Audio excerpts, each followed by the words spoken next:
आचार संहिता के दौरान शाम 5 बजे जब वोटिंग चल रही थी, तब की गई उद्धव ठाकरे की प्रेस कॉन्फ्रेंस पर केंद्रीय चुनाव आयोग ने आपत्ति जताते हुए कार्रवाई के आदेश दिए हैं। चुनाव आयोग की इस भूमिका पर विरोधी पक्ष नेता विजय वडेट्टीवार ने सवाल खड़े किए। उन्होंने कहा कि चुनाव आयोग ने उद्धव ठाकरे पर कार्रवाई के आदेश दिए, लेकिन जब चुनाव में आचार संहिता थी तो क्या धार्मिक भाषण पर कार्रवाई हुई? महाराष्ट्र में जहां मतदान शुरू हुआ उसके बगल वाले निर्वाचन क्षेत्रों में सभाएं करने से क्या आचार संहिता का उल्लंघन नहीं हुआ है? क्या इस पर कार्रवाई हुई? ऐसे अनेक सवाल उन्होंने उठाए।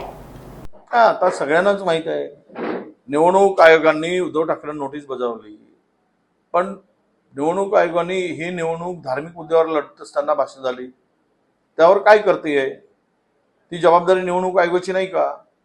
आदर्श आचारसंहितेमध्ये धार्मिक भावना, धर्मावर बोलता येत नाही, धार्मिक भावनांना हात घालता येत नाही, त्यावर भाषण करता येत नाही। पण हे खुलेआम झालं। हिंदू, मुसलमान, भारत, पाकिस्तान, मंदिर, मस्जिद हे सगळं पाहिलं। 1 डझन बच्चे, ज्यादा बच्चे, हे कशाचं होतं बोला? त्यावेळेस निवडणूक आयोगाची भूमिका काय असायला पाहिजे? निवडणूक आयोगाने यावर सुद्धा कारवाई करावी अशी आमची मागणी आहे, जर ती चुकत असतील तर।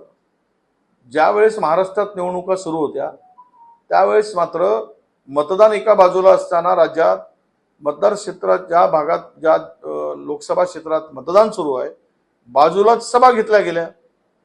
तो आदर्श आचारसंहितेचा भंग नाही। त्यामुळे कुठल्याही द्वेषातून, आक्षेपातून ही कारवाई होता कामा नये आणि जर झालीच तर निवडणूक आयोगाने निपक्षपणे ती भूमिका बजावावी असं आम्हाला वाटतं। नागपुर समय, गली से दिल्ली तक।